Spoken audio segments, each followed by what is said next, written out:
एक गरीब औरत बीबी सकीना, उसका पहला शौहर सालों पहले इंतकाल कर चुका था। पहले शौहर से उसका एक बेटा था, राशिद, जो उसकी दूसरी शादी के बाद भी उसी के साथ रहा। फिर बीवी सकीना ने दोबारा निकाह किया, जिससे उसे 6 बेटियां हुई, पर्देदार, शरीफ और बहुत ही सलीकेदार। मगर किस्मत को शायद कुछ और मंजूर था। दूसरा शौहर भी ज्यादा दिन ना जी सका और वह फिर से बेवा हो गई। बीवी सकीना अपने बच्चों के लिए मेहनत करती, लोगों के घरों में बर्तन मांजती, कपड़े धोती, झाड़ू लगाती। जो थोड़ा बहुत पैसा या खाना मिलता, उसी में पूरा घर चलता। राशिद, जो उसका सौतेला बेटा था, शुरू से घर में ही रह रहा था। सभी बेटियां उसे भाई समझती थी। सब कुछ खामोशी से चलता रहा, जब तक कि एक दिन ऐसा तूफान न आया जिसने बीवी सकीना की जिंदगी को हिलाकर रख दिया। एक दिन उसकी सबसे बड़ी बेटी फातिमा की तबीयत बिगड़ने लगी। कमजोरी, चक्कर, उल्टियाँ। पहले तो बीबी सकीना ने सोचा कोई मामूली बीमारी है, लेकिन जब हालत और बिगड़ी तो वह उसे शफ़ा खाना बिलाल ले गई। डॉक्टर ने मुआयना करने के बाद सिर्फ एक जुमला कहा, आपकी बेटी उम्मीद से है। ये सुनते ही बीवी सकीना का जिस्म जैसे सुन्न हो गया।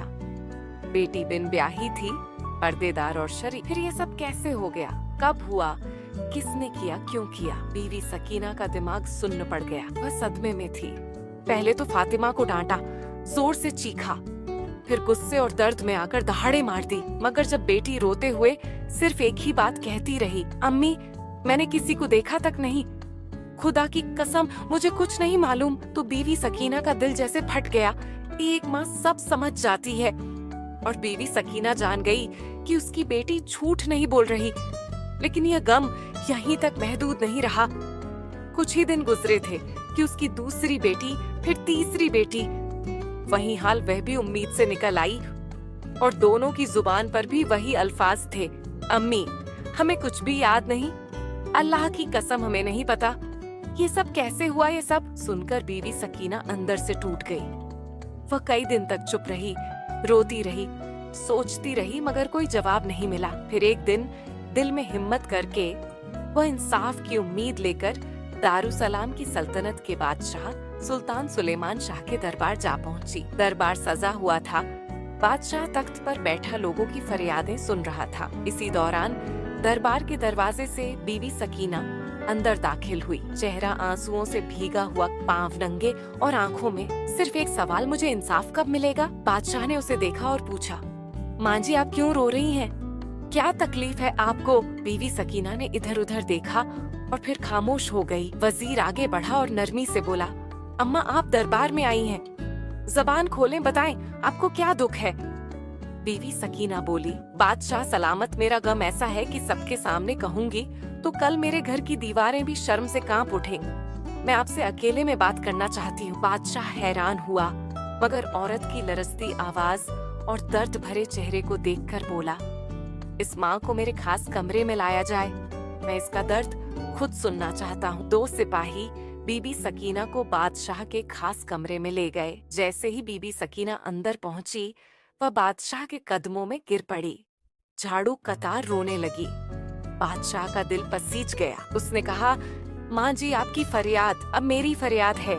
जो कुछ हुआ है सच सच बताइए। अगर मेरी सल्तनत में कोई दरिंदा छुपा बैठा है तो मैं उसे बेनकाब करके इबरत का निशान बना दूंगा। बीवी सकीना ने लरजती हुई आवाज में कहना शुरू किया, बादशाह सलामत, मेरे किस्से की हकीकत यहीं से शुरू होती है। दूसरी शादी के बाद अल्लाह ने मुझे 6 बेटियां दी, नूर जैसी, पर्देदार, शरीफ और घर की रौनक। मगर वक्त बड़ा जालिम निकला। वह शौहर भी ज्यादा दिन ना जी सका और मैं एक बार फिर बेवा हो गई। अब 6 बच्चियों की परवरिश का सारा बोझ मेरे कमजोर कंधों पर आ गया। बादशाह सलामत, मैं दिन भर लोगों के घरों में काम करती, झाड़ू पोछा, बर्तन मांजना, जो बचा खुचा खाना मिलता या चंद सिक्के वहीं लेकर घर आती और अपने बच्चों का पेट पालती। मेरी बेटियां बहुत ही शरीफ और बापर्दा हैं। कभी अकेली बाहर नहीं गई। सर पर दुपट्टा, निगाहें झुकी हुई, अदब से बैठना, अदब से चलना, यही हमारी परवरिश थी। बस ऐसे ही जैसे तैसे जिंदगी कट रही थी कि एक दिन मेरी सबसे बड़ी बेटी फातिमा की तबीयत बिगड़ने लगी। कमजोरी, उल्टियाँ, चक्कर। मैं घबरा गई, उसे शहर के डॉक्टर के पास ले गई। डॉक्टर ने मुआयना करने के बाद जो कहा, वह सुनकर मेरे पैरों तले जमीन निकल गई। उसने कहा, आपकी बेटी उम्मीद से है। यह सुनना था कि मेरी आवाज कांपने लगी, आंखों से आंसू बहने लगे। बादशाह सलामत, मेरी बेटी की तो अभी शादी भी नहीं हुई थी। मैं यकीन ही नहीं कर पा रही थी कि ऐसा कैसे हो गया। मैं उसे घर ले आई, गुस्से में उसे मारा, थप्पड़ मारे, पूछा किसके साथ ऐसा किया, ये बच्चा किसका है, मगर वह बस रोती रही। मेरे कदमों में गिरकर कहती रही, अम्मी मुझे कुछ भी नहीं मालूम, खुदा की कसम मैंने कभी किसी को देखा भी नहीं, मैं तो कभी अकेली बाहर भी नहीं गई। बादशाह सलामत, वह मेरी बेटी है। मैंने उसे जना पाला, सिखाया। मैं उसकी आंखों में झूठ पहचान सकती हूँ और मैं जान गई वह झूठ नहीं बोल रही थी। हमने चुप्पी इख्तियार कर ली। बच्चा पैदा हुआ, हमने उसे भी सीने से लगा लिया। मगर कुछ महीने ही गुजरे थे कि मेरी दूसरी बेटी, फिर तीसरी बेटी, वही हाल, वही अल्फाज, वही दर्द। अम्मी हमें कुछ नहीं पता, खुदा की कसम हमें याद ही नहीं कैसे हुआ। अब मेरा सब्र टूट चुका था। मैं रातों को जागती, सोचती, रोती, मगर कोई सुराग ना मिला। ना कोई घर में आता था, ना कोई दरवाजा खटखटाता था, ना बेटियां बाहर जाती थी। फिर ये सब हो कैसे रहा था? मैंने अल्लाह से फरियाद की, या अल्लाह मुझे बता दे ये सब कौन कर रहा है, मगर कोई जवाब नहीं आया। अब मेरा सब्र लबरेज हो चुका है। अब मैं जानना चाहती हूँ वह दरिंदा कौन है जो मेरी बच्चियों की मासूमियत लूटकर चुपचाप गायब हो जाता है। मुझे इंसाफ चाहिए, बादशाह सलामत, मुझे इंसाफ चाहिए। ये कहते ही बीबी सकीना बादशाह के कदमों में गिर पड़ी। उसके आंसुओं में सारा दर्द बह रहा था। सुल्तान सुलेमान शाह का चेहरा सख्त हो गया। उसने तख्त से उठते हुए गहरी सांस ली और कहा, अब यह सिर्फ एक माँ का मामला नहीं रहा, यह पूरी सल्तनत का सवाल बन चुका है। दरबार की हवा जैसे थम गई। बादशाह ने बीबी सकीना को देखकर कहा, अम्मा तुम अब आई हो जब 3 बेटियों की जिंदगी तबाह हो चुकी है। तुम्हें उस वक्त आना चाहिए था जब पहली बेटी उम्मीद से हुई थी। अगर तुम उसी वक्त बता देती तो शायद बाकी दोनों बच्चियां बच जाती। लेकिन यह भी हकीकत है, गरीब लोग अक्सर बदनामी के डर से सच को छुपा लेते हैं। अपनी बेटियों की इज्जत बचाने के लिए खुद के दिल पर जहर फेर लेते हैं, और जब वही जहर अंदर अंदर काटने लगता है तब चीख निकलती है। अम्मा तुम भी उन्हीं में से हो जो देर से आती हैं, मगर खैर आ तो जाती हैं। सकीना ने शर्मिंदगी से नजरें झुका ली, आंसू बहते हुए बोली, बादशाह सलामत, आप बिल्कुल ठीक फरमा रहे हैं। मुझे पहले आना चाहिए था, मगर अब जो हो चुका है सो हो चुका। अब मैं बस यही चाहती हूँ कि उस दरिंदे को पकड़ा जाए जो हमारी जिंदगी को तबाह करके हर रात गायब हो जाता है। बादशाह सुलेमान शाह ने उसे देखा। अब उसके सीने में गुस्सा और इंसाफ का जोश उबलने लगा था। वो गरज कर बोला, अम्मा अब ये मामला तुम्हारा नहीं, ये मेरी सल्तनत का है। जब तक मैं जिंदा हूँ किसी दरिंदे को ये इजाजत नहीं कि वो गरीब, लाचार और पाकीज़ा औरतों पर जुल्म करे और सजा से बच जाए। अगर मेरी सल्तनत में एक भी माँ बेबस हो तो ऐसी सल्तनत पर लानत है। अब तुम जाओ, आराम करो, अब तुम्हारा दर्द मेरा दर्द है। सकीना खामोशी से अपनी चादर ठीक करती हुई भीगी आंखों के साथ वहाँ से रवाना हो गई। बादशाह दरबार में तो लौट आया, बज़ाहिर लोगों की फरियादें सुनता रहा, मगर दिल और दिमाग एक ही सवाल में उलझा था। आखिर वो है कौन जो दिन के उजाले में फरिश्ता बनकर घूमता है और रात के अंधेरे में दरिंदा बनकर एक माँ की 3 बेटियों की असमत लूट लेता है। बादशाह अपने कमरे में गया और फौरन वजीर खास को बुलाया। वजीर ने जब बादशाह सुलेमान शाह के चेहरे पर परेशानी के गहरे साए देखे तो आगे बढ़कर अदब से पूछा, बादशाह सलामत, कौन सी बात है जो आपको इतनी तकलीफ दे रही है? बादशाह ने गुस्से भरे लहजे में कहा, वजीर, मेरी सल्तनत में एक दरिंदा छुपा बैठा है। ऐसा गुनाह किया है उसने कि जमीन भी शर्म से कांप जाए। एक माँ की 3 मासूम बेटियों को तबाह कर दिया गया है और वह माँ आज मेरे दरबार में रोती रही। क्या यही है हमारे इंसाफ का मयार? वजीर ने अफसोस भरे लहजे में सिर झुकाकर कहा, बादशाह सलामत, ये वाकई बहुत बड़ा जुर्म है। अब हुक्म दे, हमें क्या करना है? बादशाह ने फौरन कहा, मुझे यह जानना है कि वह कौन है, कब आता है, कैसे घर में दाखिल होता है। वो दीमक की तरह उस घर को अंदर से छांट रहा है। हमें उसे बेनकाब करना होगा और मिसाल बनाना होगा। वजीर कुछ देर सोचता रहा, फिर धीरे से आगे बढ़ा और कानों में कहा, बादशाह सलामत, दीवारों के भी कान होते हैं। मेरे पास एक तदबीर है, मगर मैं उसे सबके सामने नहीं बता सकता। बादशाह ने गर्दन झुकाकर कहा, करीब आओ और जल्दी बताओ। वजीर ने धीरे से बादशाह के कान में एक हिकमत ए अमली बताई, एक ऐसा तरीका जो न सिर्फ चुपचाप जाल बिछाएगा बल्कि उस दरिंदे को उसी की हरकत करते हुए हाथों पकड़ लेगा। बादशाह ने फौरन हुक्म दिया, जाओ और फौरन अमल करो। उसी रात वजीर एक कुत्ते को साथ लेकर बीबी सकीना के घर पहुंचा। उसने दरवाजा खटखटाया। बीबी सकीना ने दरवाजा खोला, हैरानी से बोली, वजीर साहब आप इस वक्त? वजीर ने संजीदगी से जवाब दिया, अम्मा, जो दुख आप बादशाह को सुनाकर आई हैं, उसके बाद वह सारी रात सो नहीं सके। अब हम उस दरिंदे को तलाश करेंगे, बस हमें थोड़ा सा साथ देना होगा। बीबी सकीना ने वजीर के हाथ में बंधा कुत्ता देखा और हैरान होकर पूछा, वजीर साहब, ये कुत्ता क्यों लाए हैं? क्या करेंगे इसके साथ? वजीर ने नरम मगर संजीदा लहजे में जवाब दिया, अम्मा, मुझे बस अंदर ले चलिए, मैं सब समझा दूंगा। बीबी सकीना ने दरवाजा खोला। वजीर अंदर आया और आहिस्ता से बोला, आज रात हम इसी कुत्ते की मदद से उस दरिंदे को बेनकाब करेंगे। बस तुम सबको चुप रहना होगा, कोई आवाज नहीं निकालनी, जैसे कुछ हो ही नहीं रहा। अगर हमारी चाल कामयाब हो गई तो हम उसे हाथों पकड़ लेंगे। वजीर ने फिर उस कुत्ते को सहन के एक कोने में बांध दिया, वही जगह जहाँ से कोई छत से कूदकर घर में दाखिल हो सकता था। फिर उसने बीवी सकीना और उसकी बेटियों को समझाया, आज रात कोई चीखेगा नहीं, सिर्फ देखना है और बर्दाश्त करना है। जैसे ही वह दरिंदा अंदर आएगा, कुत्ता उस पर भौंकने लगेगा और हमारे सिपाही उसी वक्त हरकत में आ जाएंगे। उसने 2 मुहाफिजों को हुक्म दिया कि वह घर के आसपास छुपकर पहरा दें। सकीना और उसकी 3 बेटियों को तसल्ली देकर वह वापस चला गया और सीधा महल जाकर बादशाह सुलेमान शाह के सामने पेश हुआ। बादशाह ने पूछा, वजीर, जाल बिछाया गया, कुत्ता सही जगह बांध दिया? वजीर ने सर झुकाकर कहा, जी बादशाह सलामत, सब वैसा ही किया है जैसा आपने चाहा था। अब अगर वह दरिंदा आज भी आया तो वह बचकर नहीं जाएगा। बादशाह ने गहरी सांस ली और बोला, वजीर, जब तक उस जालिम को उसकी सजा ना दे दूं, मुझे नींद नहीं आ सकती। मेरी सल्तनत में कोई मजलूम औरत रोए, ये मैं बर्दाश्त नहीं कर सकता। रात ढलने लगी, पूरा गांव सन्नाटे में डूब गया। चांद की रोशनी में खामोशी भी थी और एक अजीब सा खौफ। आधी रात के करीब बीवी सकीना के घर की छत पर एक साया दिखाई दिया। एक शख्स दबे पांव आया, छत से नीचे कूदा और सहन में उतर गया। अगले ही पल कुत्ता जोर जोर से भौंकने लगा।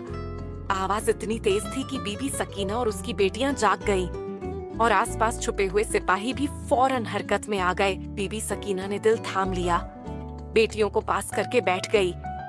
वह आ चुका था।